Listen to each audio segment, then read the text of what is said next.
Okay, Mr. King, we've been chatting for a few seconds here, so I thought, why waste it? And let's hit the record button. So we're Absolutely, rolling. I don't want to waste any of the good stuff.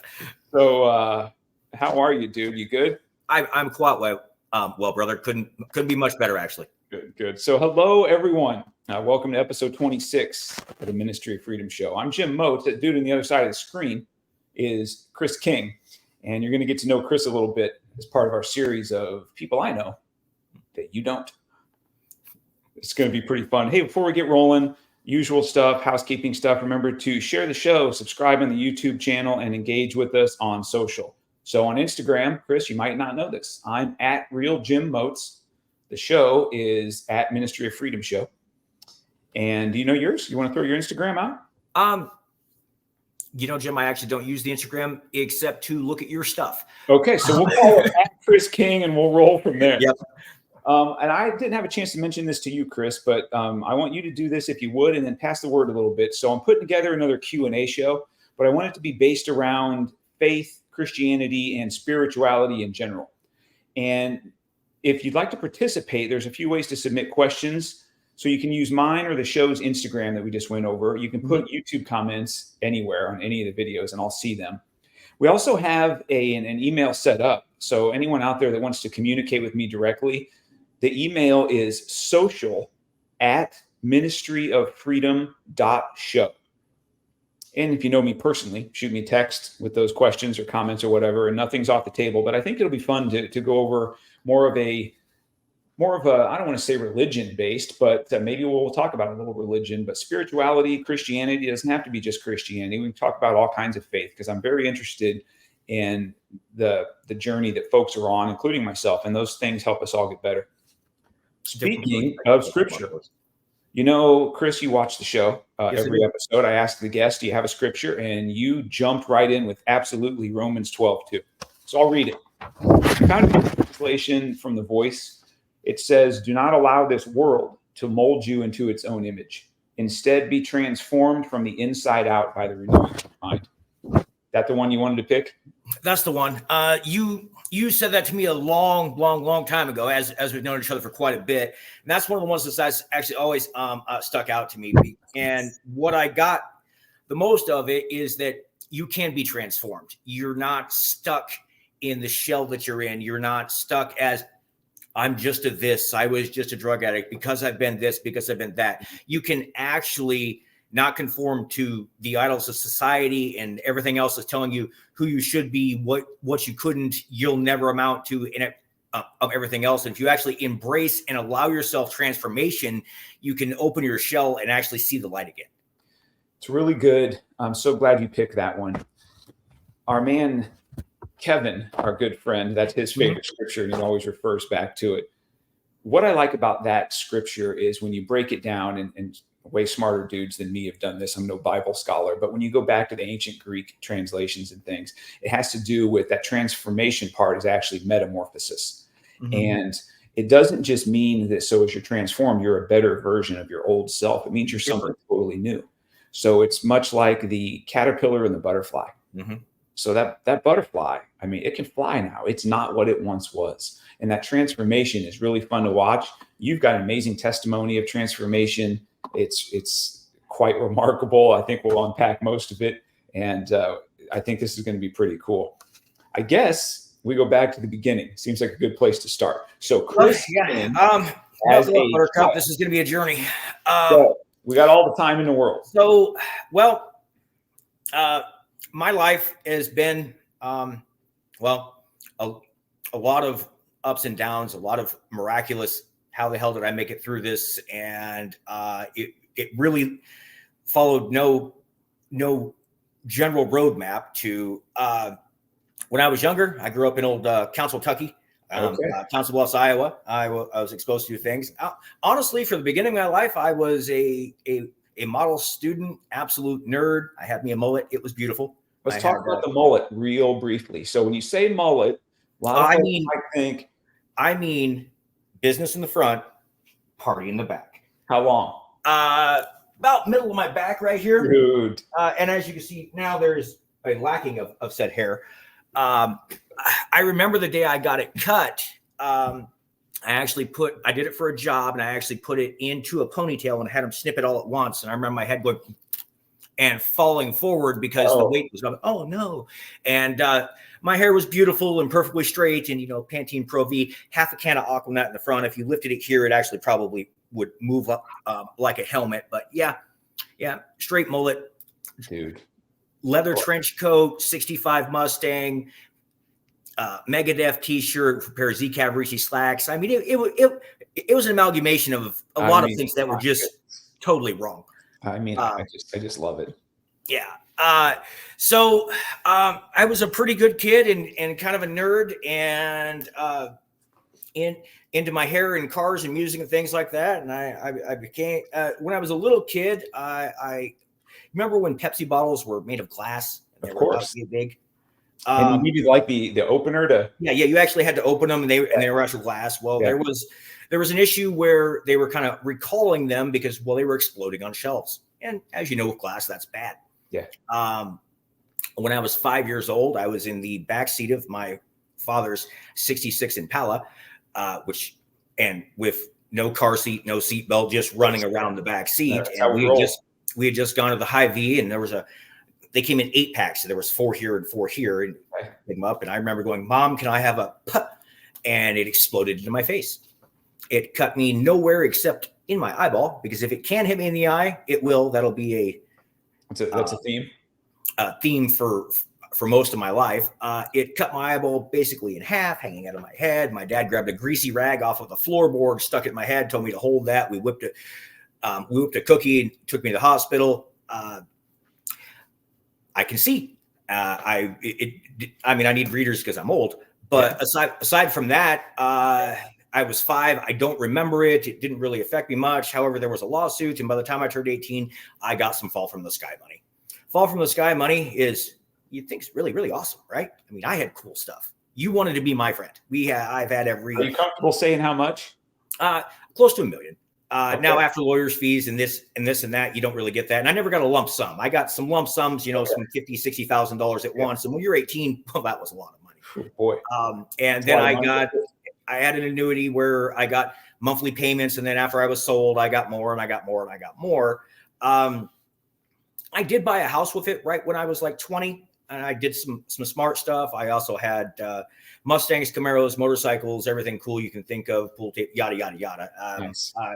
Pretty much peed all that down my leg more times than not. And I'd wait until I got old enough to get the next Pepsi check. And then I would live pretty cool for a little while and then not. Close to the time that you had met me, I chose to take a $500 1988 LX Mustang and buy an $11,000 crate motor for it. Yeah, that's one of my first memories of you after meeting you. So let's give the audience a time frame. You met me because you came to work at the dealership where I was the sales manager. Mm-hmm. And one of our friends, one of your friends, and then he became my friend, but he was my employee at that time. He worked with me and then recommended you come on board. Correct. I pulled up in a Mustang with 3 car seats in the back of it, which will fit if you do it right. 2004, is that what we think our time frame was? December 4th of 2004 is the day we met. Okay, gotcha. Yeah, so I remember that you had the $500 car and you put the $11,000 engine in it. Which was a great idea. And I think I only drove it like 10 times after that. It had too much power and whatnot. But that is some of the smarter financial decisions I had made with all that. Through the money falling from the sky factors, it tended to lead me to a life with I never had a ton of consequences because I could always get bailed out or something would happen and this and that. And you would think with a lot of people that have a drug addicted story and I grew up this way because of my environment and woe is me and my parents beat me and we were poor and I didn't, I turned to drugs to escape all that. Nope. Yeah. I had more silver spoons shoved down my throat than you can possibly think of. I grew up with a fantastic, supportive, loves me to death, super close family. Yeah. All of them have made good decisions in life, have credit houses and blah, blah, blah, blah. Not raised the wrong way by the least. However, I thought drugs were pretty cool because as you mentioned, I think in one of the past episodes, they do make you feel good. Yeah, yeah. Anybody that's done good drugs, Yeah. they do feel good for that time. There is a season where it actually is a party, And but that boy, the end of that story is always bad. and that's the trap. And so going down that, you feel pretty invincible. You think nothing give me, because in my king of the gypsies kind of lifestyle, the people I hung around with in the environments I was, well, I was Lord of all, and I have always had an ego, Yeah, as you know, and this didn't yeah, hurt it. I had more money, we had cooler things, I could do all the stuff, I could do all the whatnot, and that led me to, well, as you also know about me, I don't do anything a little bit, yeah. nothing. So I did ridiculous amounts of narcotics. Yeah. Buying, selling, whole So torrid. narcotics. So drug of choice at that time was. So this would have started as meth. The only drug I have never liked is weed. I didn't like it from the beginning. I just never ever liked weed. It probably would have been a better gateway drug for where I started. I jumped probably right Perhaps. into cocaine and meth. Right.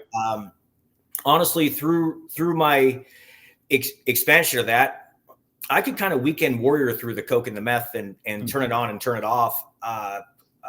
It eventually branched out into prescription pills, which started with a harmless Vicodin that went all the way to snorting Dilaudid and Oxycontin, and which is basically synthetic heroin. So it's got some go to it. And when I got into the pills, that was the point in my life, and this is a long drawn out road, and I was very functional for a large period of it. A large period of when we got together, I would have been in my functional stages, and I've had a knack for sales and this and that, a little bit of charisma about me, and I'm really good at being fake if I need to, where I could cover up and mask my massive amounts of use of these until eventually, the fuse burns a little bit farther and farther and farther down and up both sides, and you get to a point where you can't manage anymore. Yeah. And at that point, drugs aren't done for fun. And I liken drug use and addiction, which and this is a 15-year period of my life. And this drew itself out, went on for long, torrid. I have everything. I've lost everything. I figured it out for a little bit. I got all the way back. And again, I've had so much support and help and everything through my life. I was able to manage this more than most of the people that end up in the gutter. It just took me a longer time to walk all the way down the road. Yeah. Through that, drugs become, not because you want to get high, but drug use for me was escapism. Drug use for me was wanting to turn it all off and not have to deal with my problems and the people I've let down, the lies I've told, the positions that I put my kids through. And hey, we don't have lights. We're moving again. We're going to camp in the backyard because it's pioneer days, because, well, I didn't pay any of the bills. That I made plenty of money to pay the bills. I just chose to spend it all on other things. Yeah, man, and everything in this life and drugs was a choice, because I don't have some woe is me story of, I was led apart this a dark path. I was the guy with the flashlight waving other people, telling them, hey, come with me. This is going to be, let's go down the dark alley. Yeah. And I hold some regrets and whatnot of some of the way that I've walked that out. And there's some funny stories that we're going to get to here about, living that life, because they're not all bad stories. Some of them end up sounding pretty cool because you didn't die at the end. So it's all right. But those are all choices. I chose to do those drugs. I chose to escape my problems. I had the answer to the problem and knew the right way to live life and the tools to go succeed at it. Yeah. Just didn't care. One day I walked into your office and laid my keys to the store, my demo down, and says, you'd give me a bunch of ultimatums and, hey, let's put you in rehab and let's do this. And I think I used the words, I'd rather go do drugs. I don't want to. Yeah. So I remember that fairly vividly. I had been sober since 2003. You and I have had some go rounds professionally, and you've done a good job for a while and then not. And I never quite knew. You were really good at selling me on kind of, I'm clean now. And I remember promoting you, and you were one of my right-hand people, and we're going to attack this thing. And then I could tell, okay, this isn't going well. I even remember I would have Bible studies in the mornings. And I remember you coming, and I think that you weren't there purely just to, kind of kiss up. No, Part of it was, but you were there with a heart that you wanted to learn, but you were also using at the time. And I remember looking across the room and watching you like go out, like just, and I thought, mess. this guy doesn't look great to me. So, and I've been around drugs enough, not prescription stuff though. So it took me a little while to catch on. And I do remember sitting you down and saying, here's the deal, dude, let's get you to treatment. It's 28 days. I'm going to pay for the treatment. I'm going to pay your family's bills. We're going to take care of it. Let's do it. But this can't continue. And I remember that day that you walked in and you put your keys down. Like, what is this? And your words were, you remember it correctly. You said, I'd rather go use drugs. And not gonna lie to you, don't waste your time. That's self-aware, man. That right there, you've always had a self-awareness that's been pretty impressive to me. And I've been generally a self-aware dude as well, but yeah, you laid it right down. And I remember that day really well. And you were driving a Ford Taurus is how well I remember that day. That's what I had you in for your demo. Around Brown is what it was. Yeah. I like Brown. I had Nate give me a ride home. Yeah. So that was dark times. Now when you can constantly make those decisions, and it made sense to me that day. That's what, looking back through my times going all the way into prison and whatnot, and we'll get to that a little bit, but every one of those decisions I made, I'm a fairly competent guy. I knew the answer. I knew the consequence. Yeah. And they still made sense. That's how convoluted your mind will get, and where it will really, I was a different guy. It had changed me chemically, physically, spiritually, everything. It had a hold on me. You know what I will say about folks that have a little bit of a natural gifting of sales, which you do, and which I think I do. And we're really good at selling ourselves primarily, which can be dangerous. Mm-hmm. So I think that's why the business that you're in and that I was in for 27 years, we're car guys. And that business has a reputation for attracting people that have addiction issues and things of that nature. But it is a little bit of a chicken and egg. I think a lot of times folks that excel at that profession, that have those natural giftings and charismas and what it takes to persuade others, those giftings and personality traits can lead towards addiction and manipulative behavior. And the people that are the most dangerously manipulated are ourselves. And mm-hmm. You and I have both been down that road. Let's do this. So I'm trying to put the time frame in perspective for myself and for the audience. From the day that you dropped the keys off to the demo and said you'd rather go do drugs, things went downhill pretty rapidly from there. So let's talk about how quickly we went from that to eventually you're arrested and incarcerated. And I'd like to talk about that process and then a little bit of some of the prison stuff, because I think it was this huge turning point in your life and in our relationship.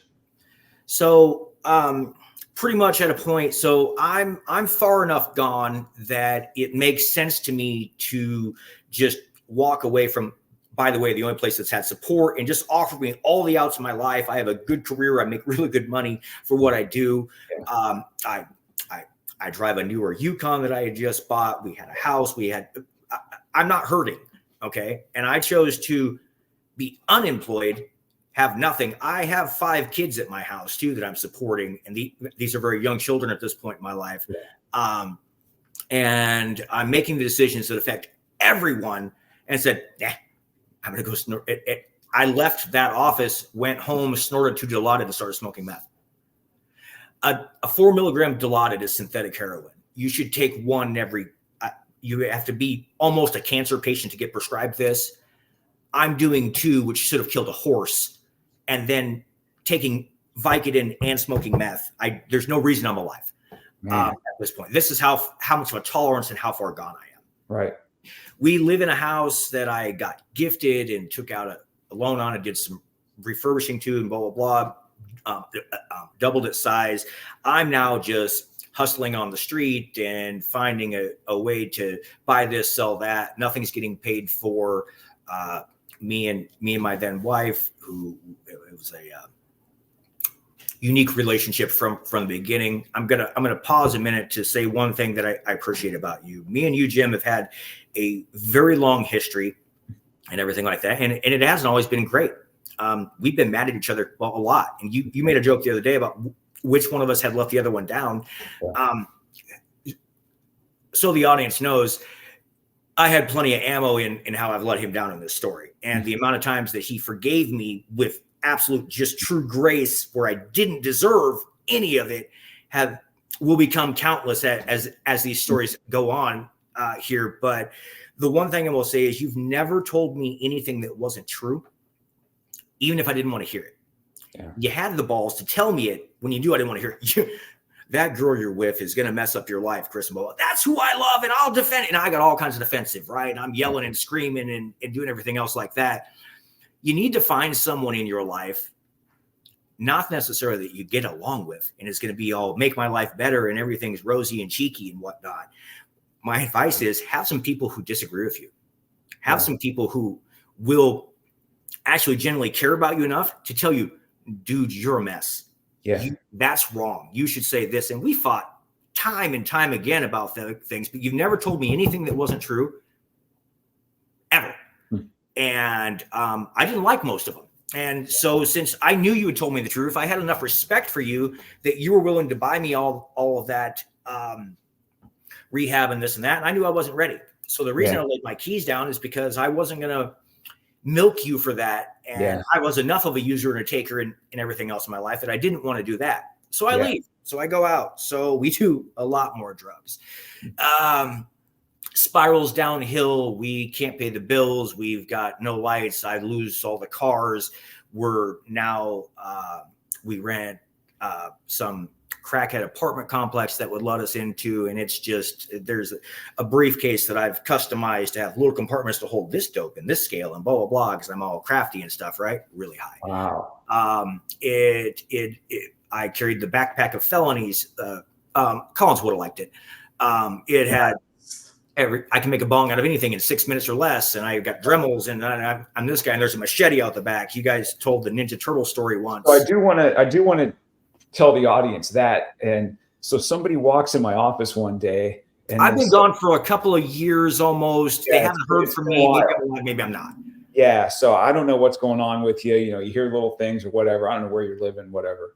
But certainly on your way to being dead, I would think. So somebody comes in my office. They're like, man, we saw Chris King the other day. I said, oh, no kidding. How's he doing? Well, I'm going to go with not good. I said, why? Why do you say that? Well, he was riding a bicycle. Kid's bike. Yeah, he was riding a kid's bicycle. He didn't have any shirt on, but he had a machete strapped to his back. And I thought, all right, that sounds bad. So at that point, I became a little bit alarmed. So I had no shirt in the backpack on. I was actually riding down 9th Avenue on a kid's BMX bike. I didn't steal the bike, but I'm sure someone who gave me the bike did. For sure. I'm riding willingly give it to you, in other words. Yeah. I'm riding with no hands. A meth pipe, you know, the glass bubble you have to rock back and forth and whatnot. I've seen them on TV. I have a full-size butane torch, not the little bitty one, like one you do plumbing with. And I actually think it's 2:00 in the afternoon.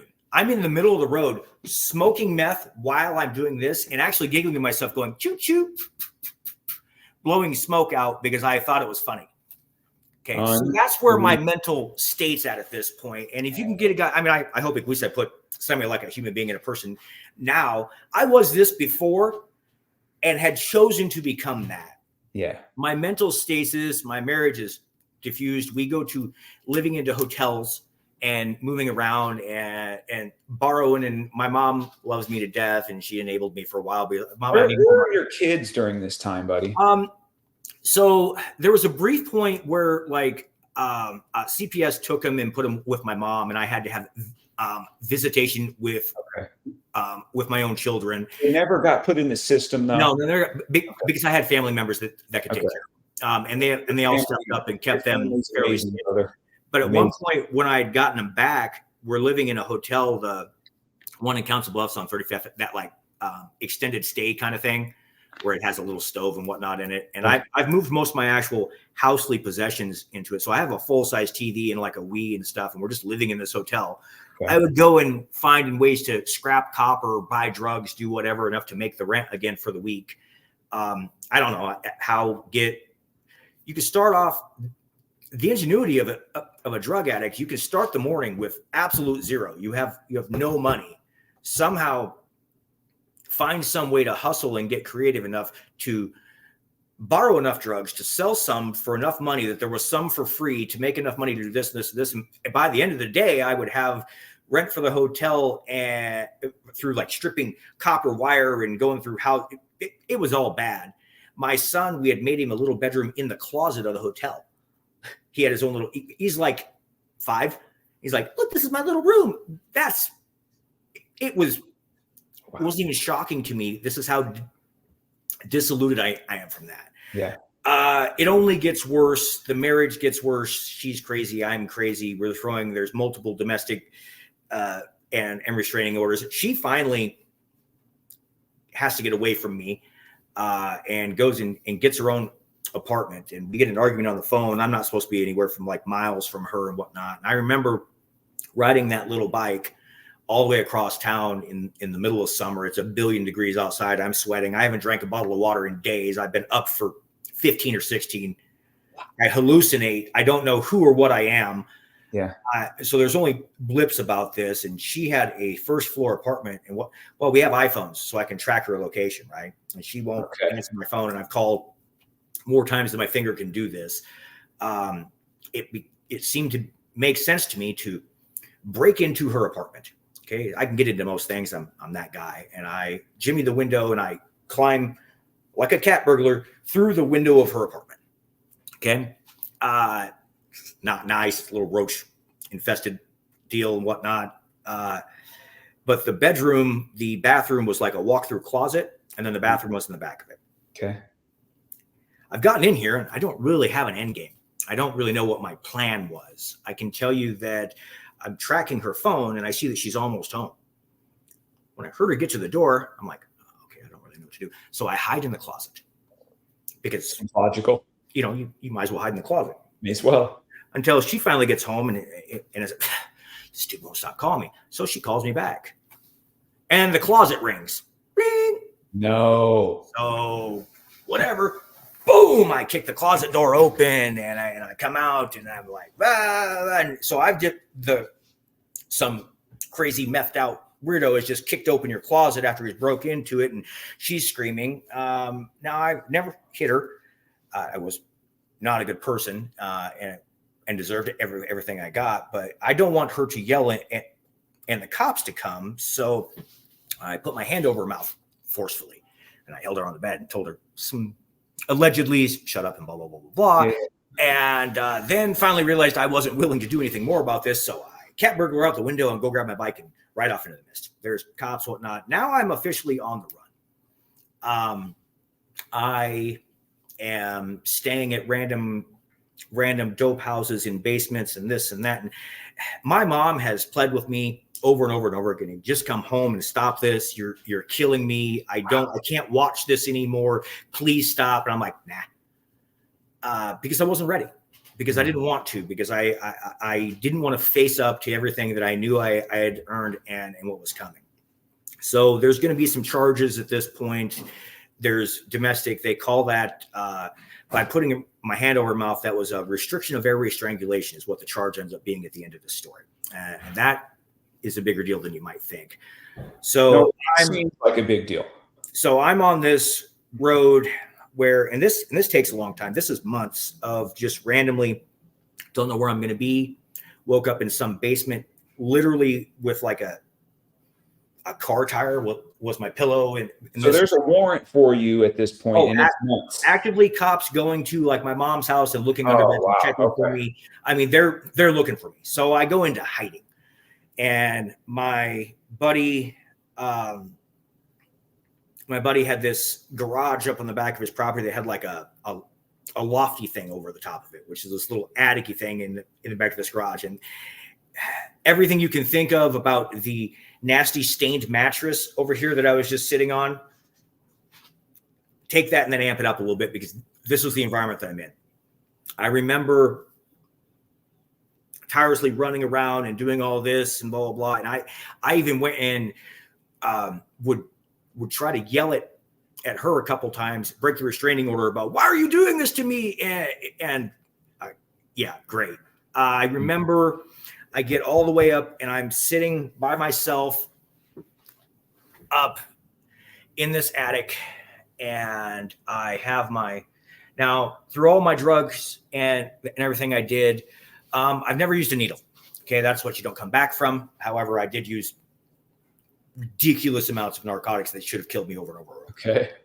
I'm at a point, I remember sitting on this stained mattress by myself in this dark loft of someone's garage with borderline no utilities to it and nothing.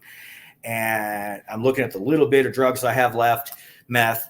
And I knew people that did use needles, and I knew that would make the drugs go farther. Your other guy was talking about that kind of a mentality and whatnot. And David Chapman.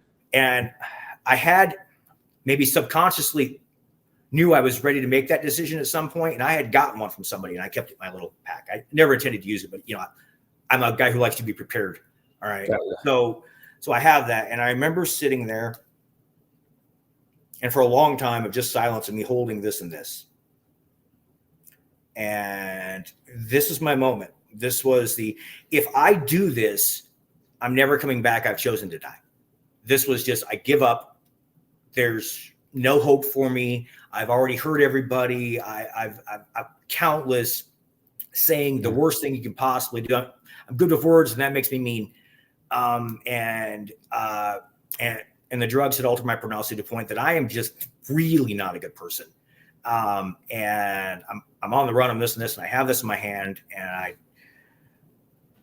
and this is my intervention moment where I've got no other explanation than the hand of God came down and said, don't do it. And I felt like a little bit of warmth, and it was very almost out of body surreal to me. I'm living this right now.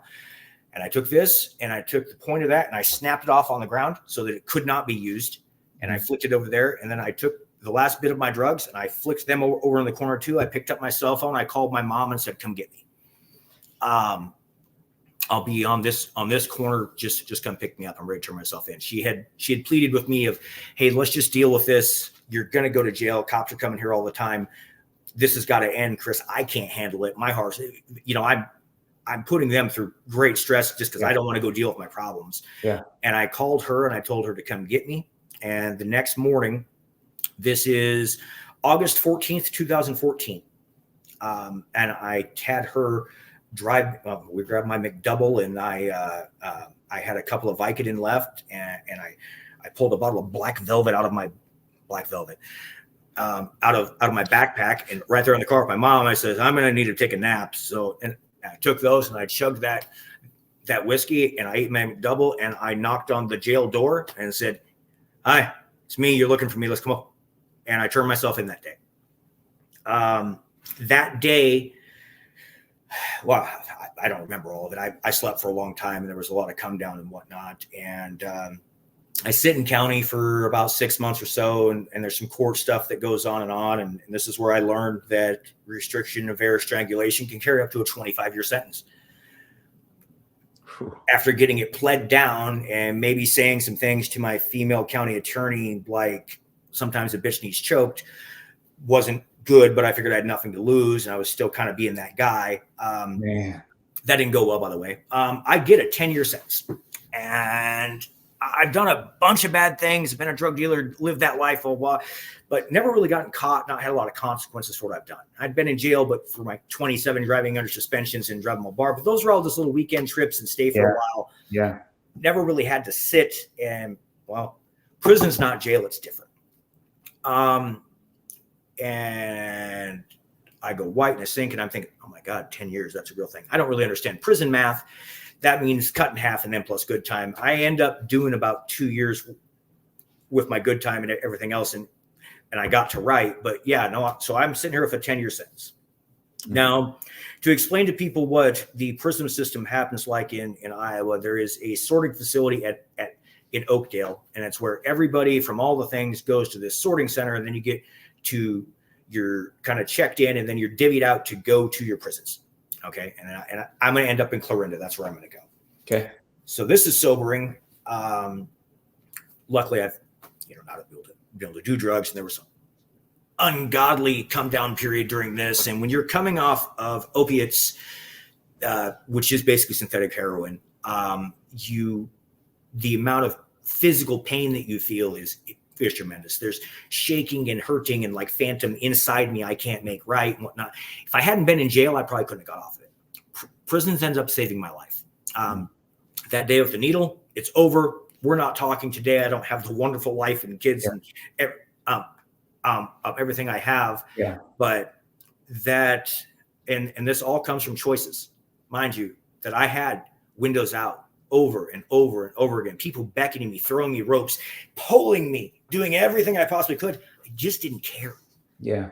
None of it was worth it. My children, who I obviously with a sober mind would never have made. Yeah. The sober me looking at that guy, I cannot comprehend how I could make that decision. It's not in me. It's not in my heart. It's not, that's like not even plausible to do. And I did it without reservation. Yeah. Man. Screw you. That's who I am. And what, shut up. Yeah. And would have defended my choice, even knowing it was bad. I get to prison. And this is where I'm going to give you a little bit of shout out here, Jim. The day I get to Oakdale, you've heard through the grapevine and know what's happening with me and whatnot. It's Council Bluffs is in a big town, and we know common people and whatnot. It just finally happened. Chris finally did it enough to get locked up. Yeah. The day I get to prison, you get mail, and didn't know I would have gotten mail from anybody. I'm not talking to anybody besides my mom, and my sister, about the two only human beings who loved me enough to have not been screwed over. Yeah. There's a letter waiting for me there. The day I get there, this letter's already there written. It's a handwritten letter from you. And it says a lot of things. And what it basically says is, listen, I believe in you. I know the man that you used to be. And if you come out of there that person again, once you're done, I got you. That you're still going to be there for me, everything like that. Yeah. That letter stopped me in my tracks and gave me some hope. Mm-hmm. I made some. Life's about choices. And from that day, I made some choices that I'm going to do everything right. I'm not going to do anything to be in here any longer than I have to be. I have to be here, and I've earned this. So I'm going to get something from it. I'm going to make sure that I recognize and don't just sell over and oh yeah, I did that. And that was great for me. And I'm going to choose now to not be that person.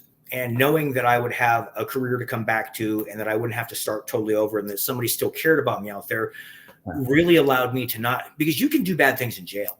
You could get drugs in jail if you want. Sure. When I walked into Clarinda, my biggest complaint about prison, it's not hard enough. Now there are prisons that are hard. I just didn't go to one. It's a min-max security prison, and I had a violent felony, so I went to the hard side.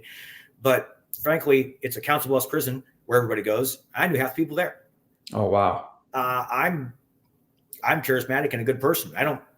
My word actually mattered even when I was a dopehead. And that was one of the, and so I don't have enemies. I have people who will back me up. And I'm a pretty likable guy and can blend into most situations. So sure. I really didn't have any problem in prison. I just kind of got a couple of people there and went and kept myself and decided that, you can hustle and I'm a good card player and everything. I'm not going to gamble, because you can win a card game and lose because somebody's going to pay you. Now you got to get in a fight. I'm not going to do this. I'm not going to do that. Worked out a lot. Was probably in better shape than I've ever been. Me and you, they had the O mail, and we would correspond. It was Core Links. Core Links. Yeah. Yep. And you had to get that all set up. And I remember, let me interrupt you. I just was looking through, because you end up acquiring different iPads like over the years, and I pulled out this iPad that I haven't used in a long time, and right on the home screen, on the main screen, is the Core Links app, and I'm like, look at that, man. So let me back up just a minute. Okay. So yeah, tell your perspective of that side. God has really played a huge role in your life, and it's amazing to look back on it. And with most spiritual things, when you see the full movie, it makes more sense. I remember sitting in my office, and there was part of me that so, you hear, well, Chris is arrested and this is where he's going and this and that. There's part of me that's like, you know what, screw that guy. I did everything I could for that dude. I'm good. That's what he deserves. I'm moving on. I'm a good person. He's not. And that's garbage, and that's pride. And I remember praying for you every morning. And I remember God doing a work in me saying, who do you think you are, dude? You're not any different than him. It's just he took things a little bit further than you a couple times. You've committed as many felonies as him. I just had my hand on you and you haven't been arrested for it. And this man needs you to show him the grace that you get shown every day. And I'm like, you know what? Okay. And I sat down. I said, I'm just going to put my heart on this paper. And this is back when I was, we would write letters, Right. so, here, let's write a letter. And I remember I gave you my honest feelings, and, you've hurt me a lot, but I do love you. And what you needed right then, I think, was hope. And that's exactly what I got. And I thought, God's put me in a place professionally, personally, spiritually, where I can provide hope to this man. And to not do that and call yourself a Christian, a Christ following man, that doesn't line up. So you do it. And I did it. And I'm really happy that I did. And then the communication that we had through the core links was really cool. I would look so forward to that. And it's funny because they charge you. So I got to set up an account and I got to pay $1 or something. But it was so funny. So I remember communicating with you was uplifting to me, and to see your attitude was always so good. One of the things that's always impressed me about you, it's impacted me so much about you, is no matter what, man, you're just the most positive cat. Just smile on your face. Let's go. Let's press forward. And even in the midst of my grumbling at different times, you'd pick me up, and you're always so positive. I'm like, dude, why are you this happy? And it's always inspired me. And so to communicate with you while you were in there, you had a better attitude than I did sometimes. So that inspired me. And then I remember getting a hold of, the parole people, and I went through the channels of, who do I talk to about this guy? And I remember writing them several letters, and here's who I am, and here's the businesses that I have. And I will not only provide him a job, he can jump back into his career. Here's the kind of money that he can earn. I will provide, whatever mentorship I can. Look into me. I'm a sober guy. I've been down the road, and I remember when you got out, that was, we instantly reconnected, and so let's talk about again what I don't deserve, because here's a guy who has screwed you over time after time after time, and you've defended me in the business and blah, blah, blah, blah, blah. But the odds of me coming out of prison and not screwing you over again, Jim, were really, really low. Seemed low. Right. And because most people don't change. Yeah. Most people or change enough until they decide they don't need to. Yeah, until it gets hard. I remember sitting in my cell by myself. Prison sucks. I make light of it and whatnot, but it's bad. That was 2 years of my life where you can't have freedom. You have to know that your kids are out there, and they have to send you pictures and letters, and you can't do. You don't get to be a part of anything because you haven't earned the right to be a part of anything. Yeah. And you just have to sit it out, and it's long, and passage of time. It's a little blurred out from me now. This has been a while back. But I remember just asking, I don't want to be a drug. I don't want to fall back in, because you see guys who would get out and come back in the time that you were still there. And I don't want to be that. I don't want to be a drug addict. Now, I'm obviously sober at this point because I'm forced to be sober. Yeah. So it's easy to be sober in prison, but I don't want to go back to that. I just lift that from me, take that from me, and I'll never go back. Yeah. And that was granted to me. And I view it, and I still don't understand it, because literally since that day, I don't consider myself a drug addict. I don't feel like one. I don't feel compelled to do any of this stuff. I can go around anything. I wouldn't put myself around it, obviously, because I wouldn't want that in my life. Yeah. But and I have all kinds of hard times. There's been struggles and ups and downs and stresses and whatnot. And it would be easy to have escapism and just go back and, well, let's just start drinking, or let's do this, or weed's almost legal, let's go ahead and do blah, blah, blah. And I just don't want to.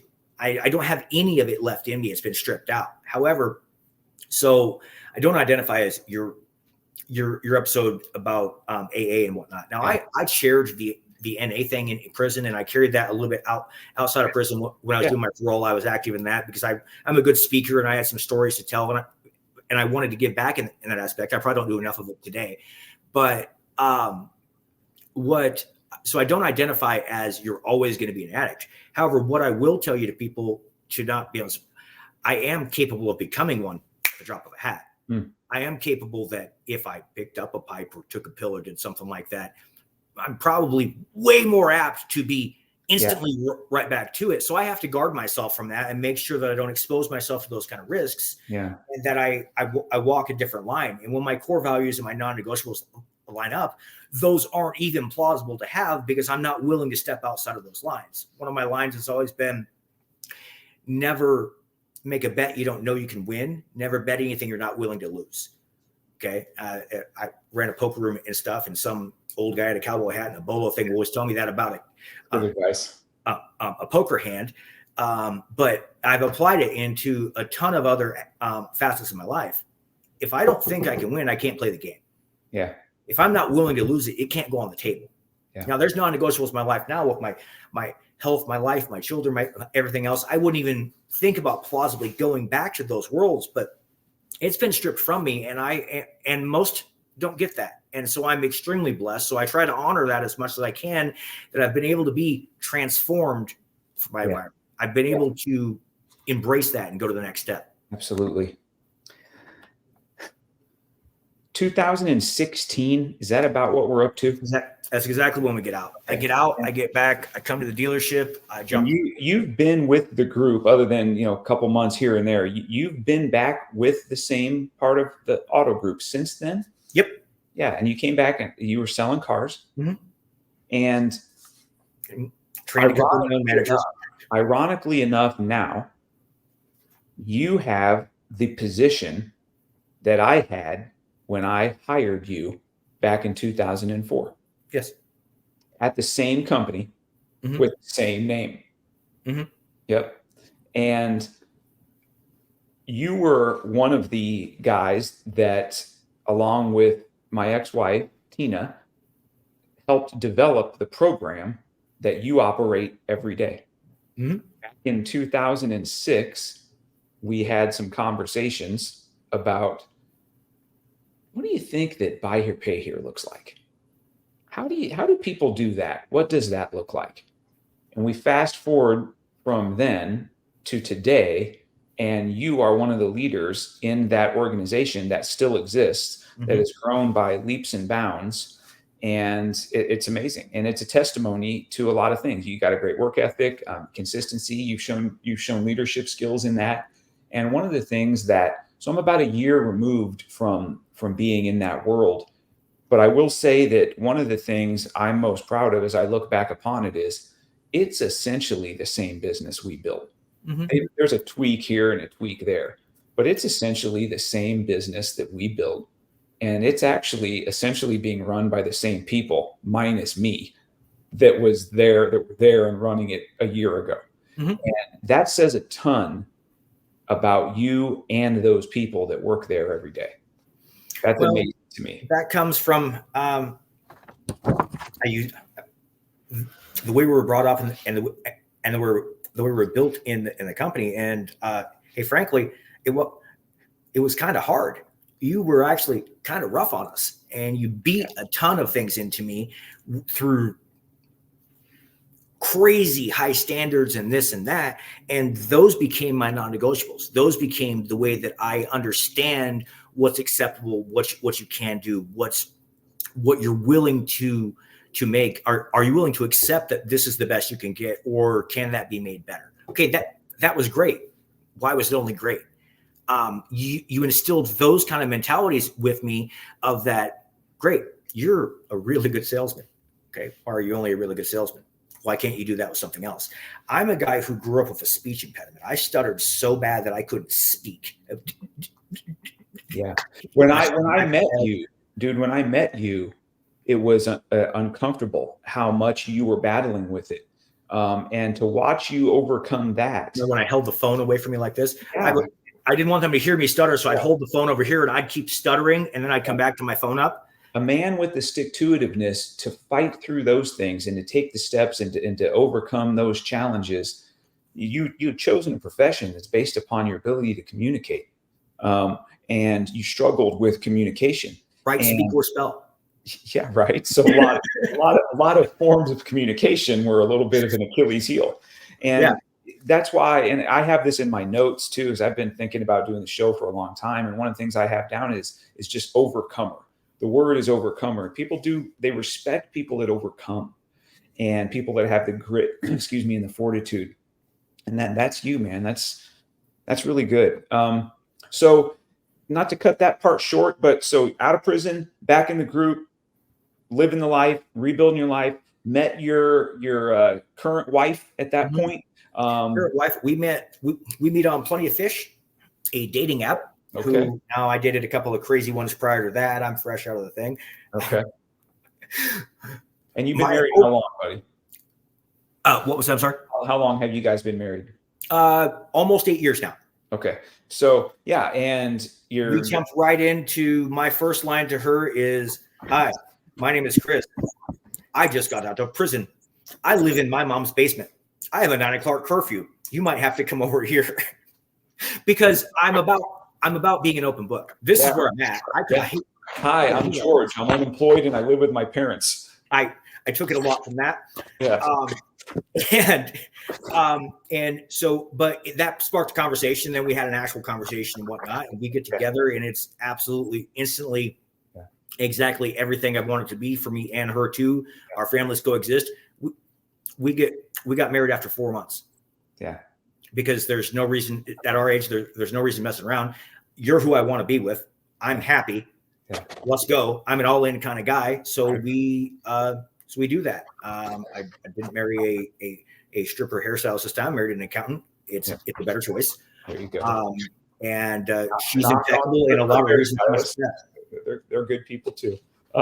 So you're a new grandpa at this point? My daughter has just had a baby girl. She's 4 months old now. So I'm a grandpa now. My kids are taller than me and in band and thriving, and everything is fantastic. We've moved out west of the Elkhorn. I got a pretty good life, and multiple people I was in jail with or lived that life. I've watched them try to be supportive, and the guy who can give some advice and whatnot. Watch them go back. You got to make choices. You got to set non-negotiables. Absolutely. Yeah, I'm sure you wouldn't have guessed 10 years ago that here you are. No, it wouldn't even fathomable to me. I couldn't see this far ahead. I'm a head down and keep going kind of guy. So and your testimony is powerful. These are impactful stories, and I think to myself, who needs these stories more than anybody are the people that are incarcerated. Mm-hmm. I can see you at some point walking into a jail, a prison, and saying, "Hey guys, here's who I am, and here's my story." And you probably talk to 50 people, and there might be 1 or 2 that actually care or get it, and that's enough. And that's enough.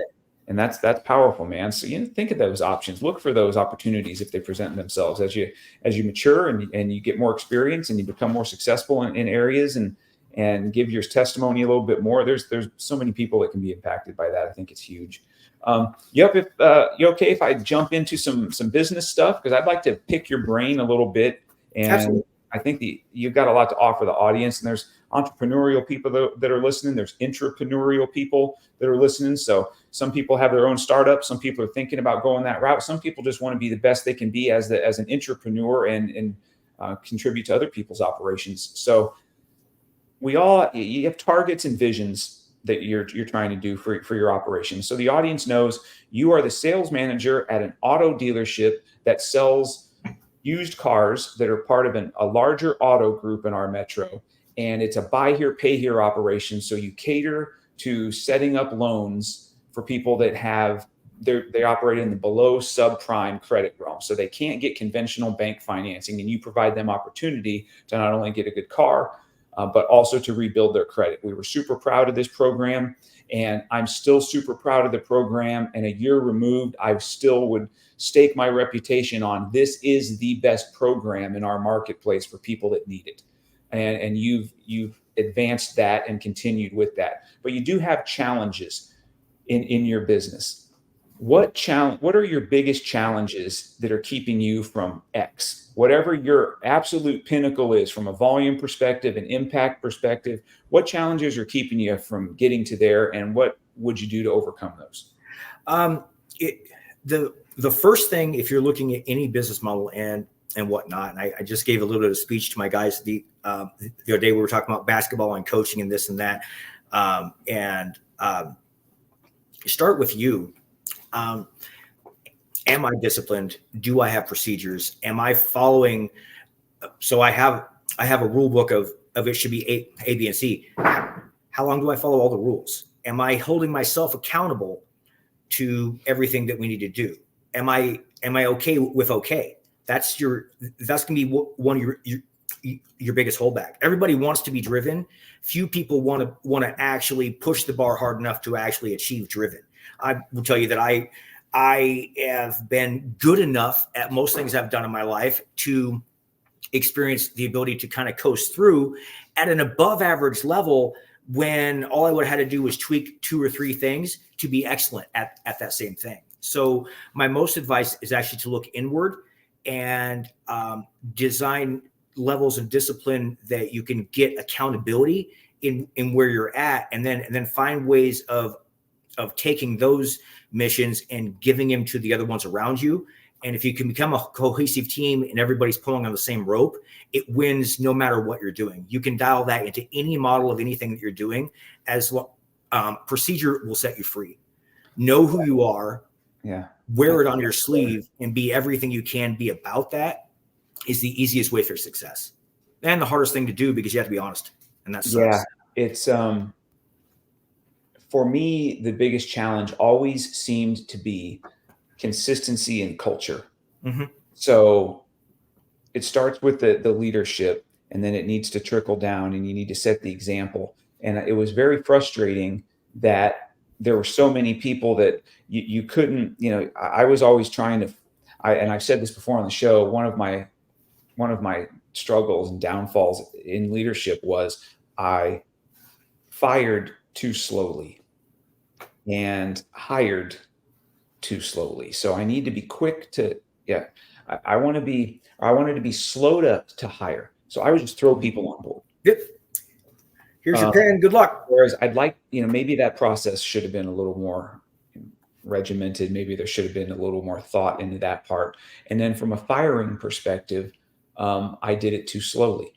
And I think we need to fire fast, because if you see that there's people that aren't buying in from a culture perspective, it's not going to get any better. No, exactly. I remember when I went back down to, I had stepped away largely from the overseeing of the auto dealership portion and was running the finance operation primarily. And my partners decided, hey, we need you to shift back over into this part of the operation. I remember when I started spending a bunch of time at the dealership, the culture there, I'd never seen anything that bad in my life. I've never seen that level of grumbling and that level of dissatisfaction. And we worked really hard to change that. And then the success followed that. So, culture and putting those things in place is huge. So you're how old right now? 45? I just turned 48. 48. Knocking on the door 50, big guy. Getting old, dude. What are you doing, man? I guess that seems right. It's just because I'm old too. So let's take you 3 years down the road, and that goes by in that fast. Right? Mm-hmm. We're talking 36 months, especially in your world. Life's broken down by the month.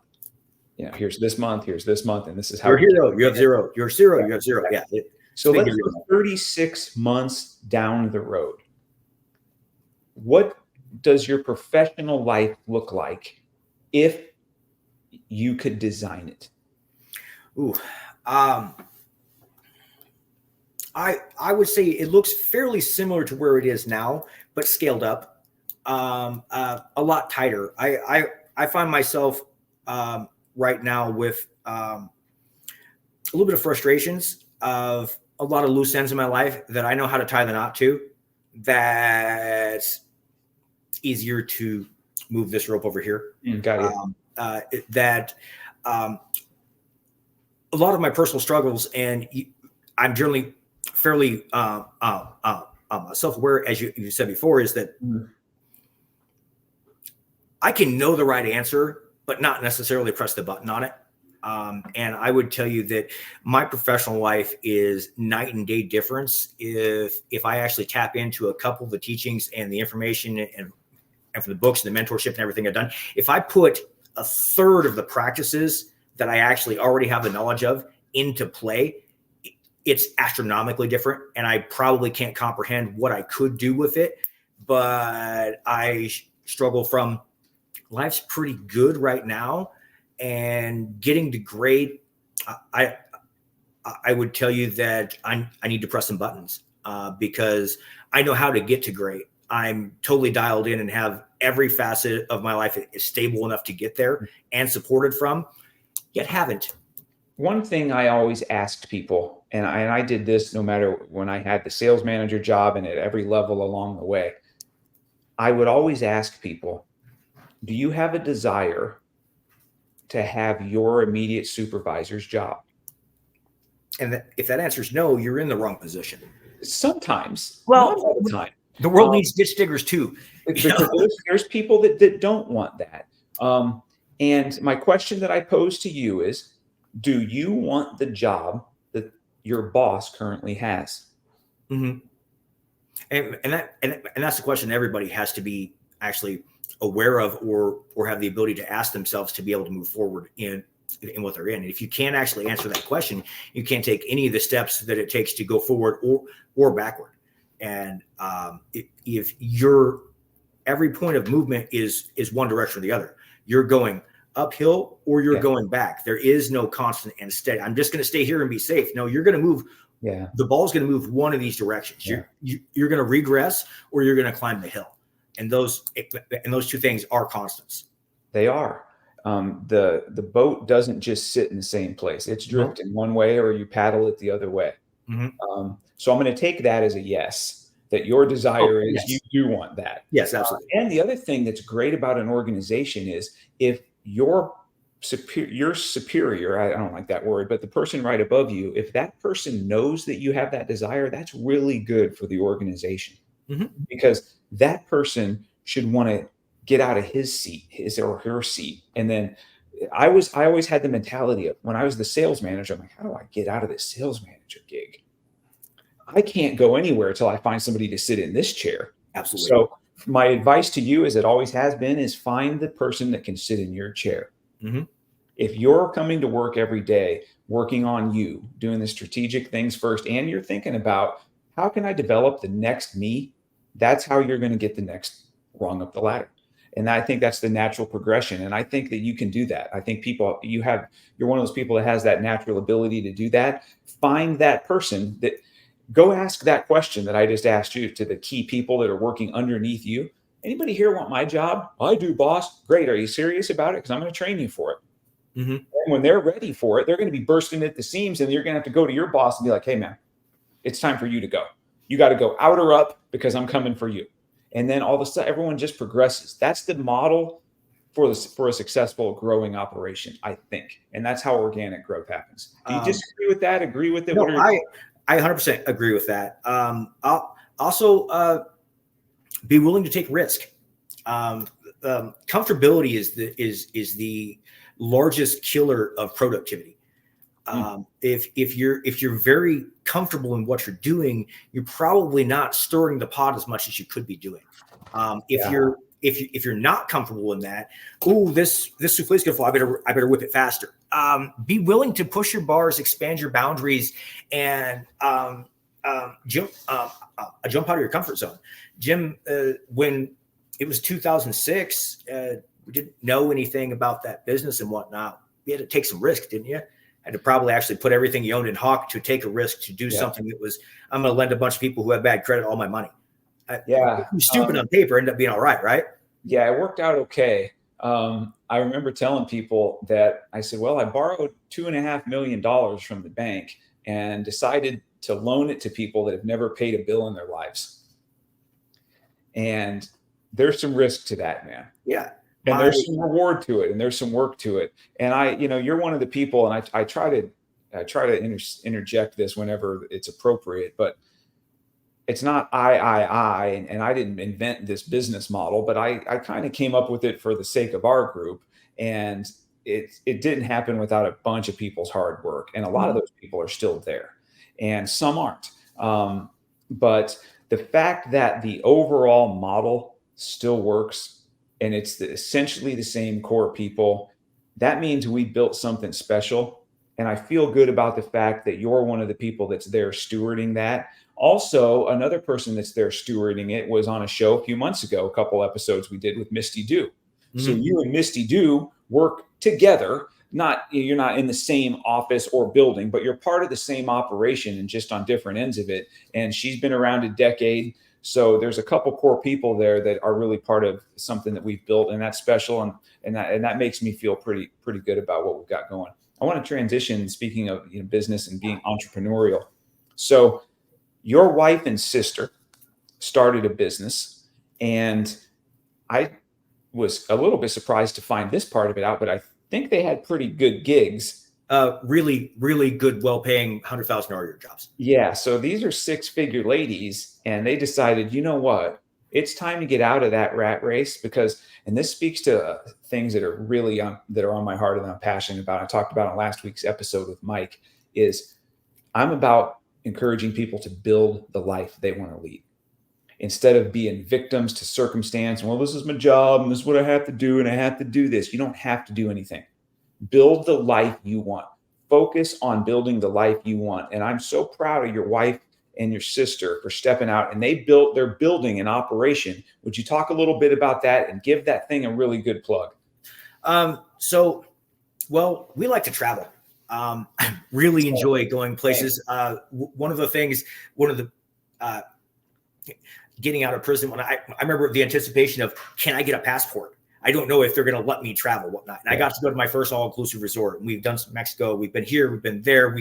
We take a full family trip. When I say a full family trip, my family's 30 people wide.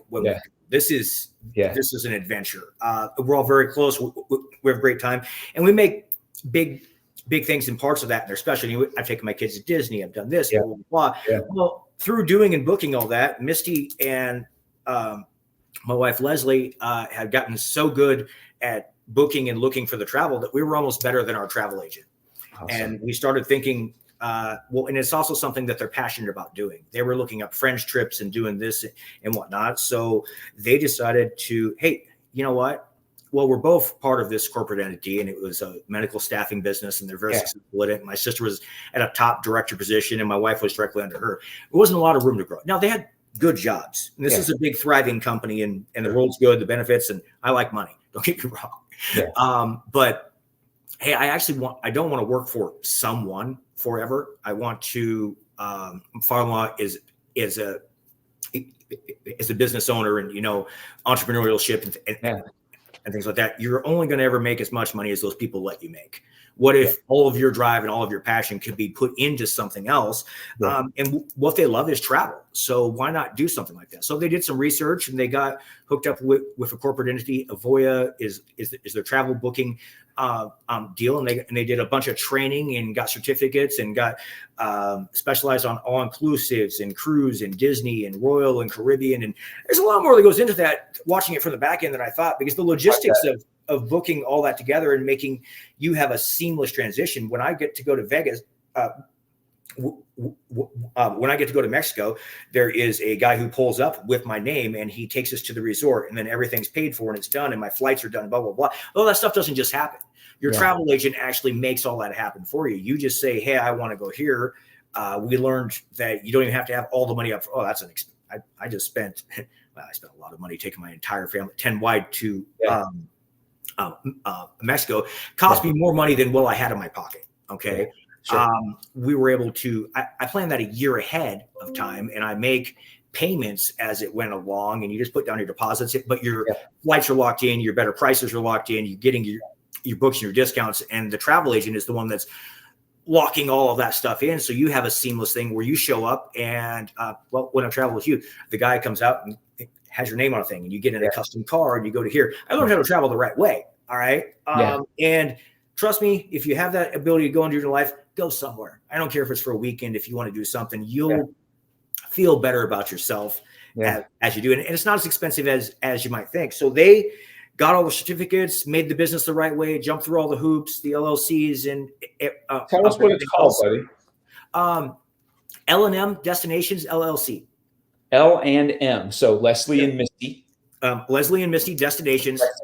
Yeah, that's LLC. Great. They can be found on Facebook, Instagram. They have a website as well. You can go on there, and there's a contact, a support number, all those things. They really are about full system support, making sure that someone has a seamless adventure where they get to go experience things that they never thought were possible. So anybody, if you have questions about any of that, if you forget the name of the business, if you have questions, you can get them to me. I'll get them to you and so on. So that social@ministryoffreedom.show.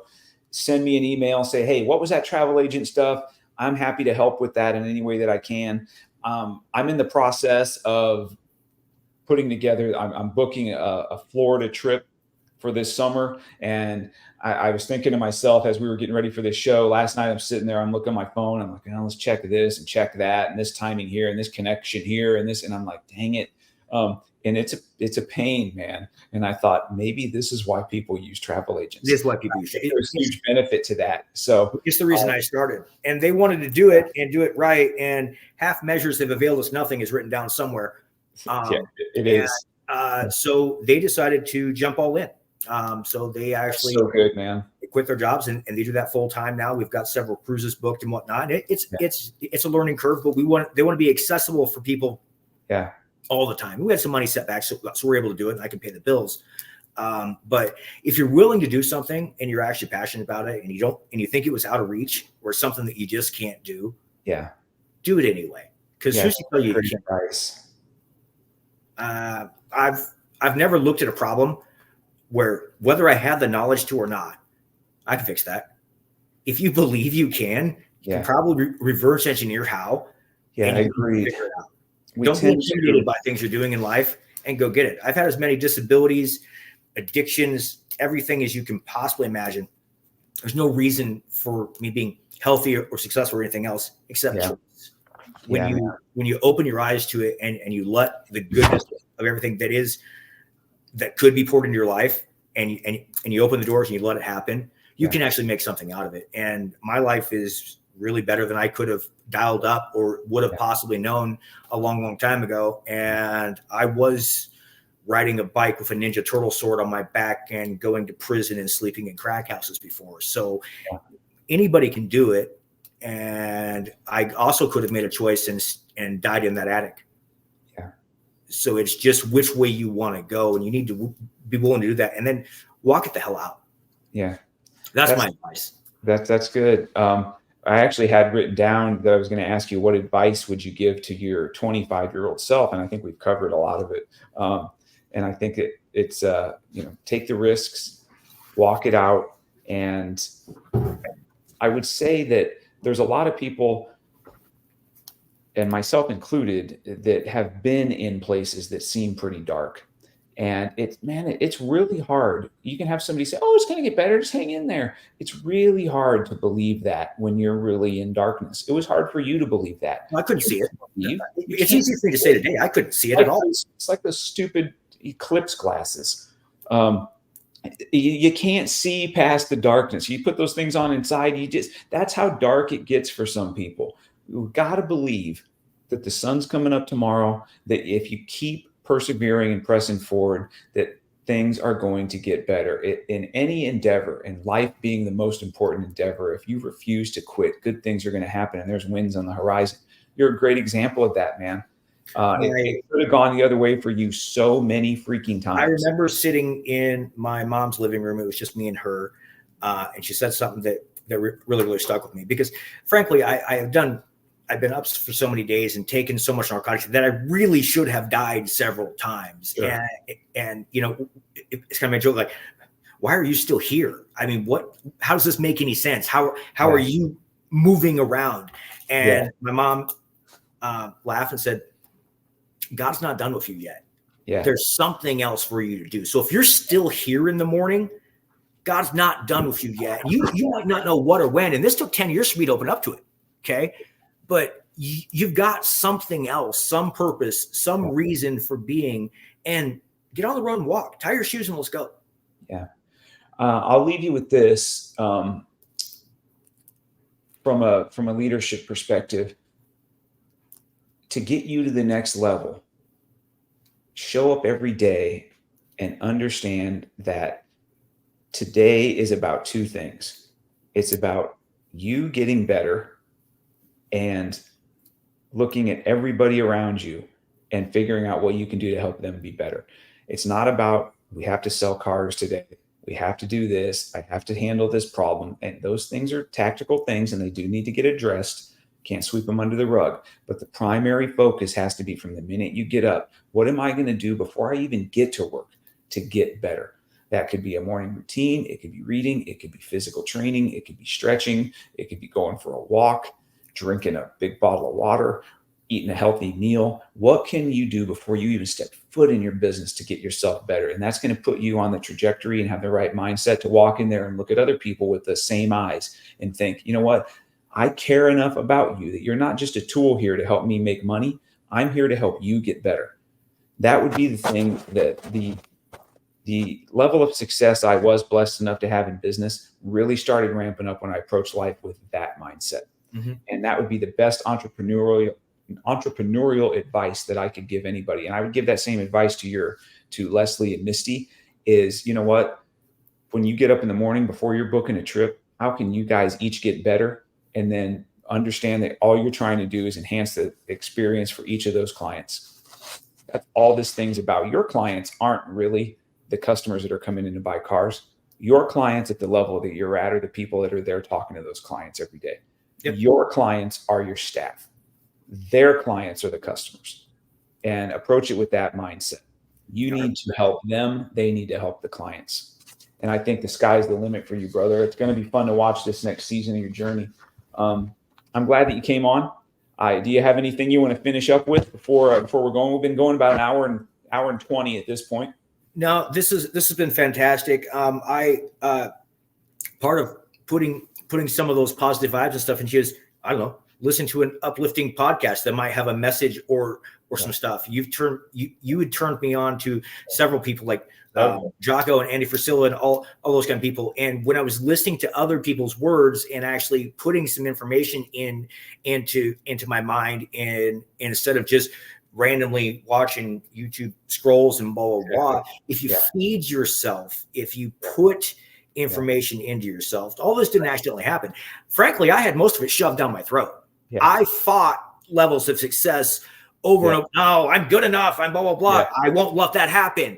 Yeah. Not everybody's going to have that person in their life. Thank you. Yeah. But feed yourself, feed your mind, be open to every possibility, even the ones that you don't think could be real. Yeah. And you can go a lot farther than you could possibly imagine. For sure. Embrace it and walk it out. Really good. I appreciate you. Great job. And we'll see what the future has. Thank you for doing this, brother. Absolutely. It's been a fact. Later.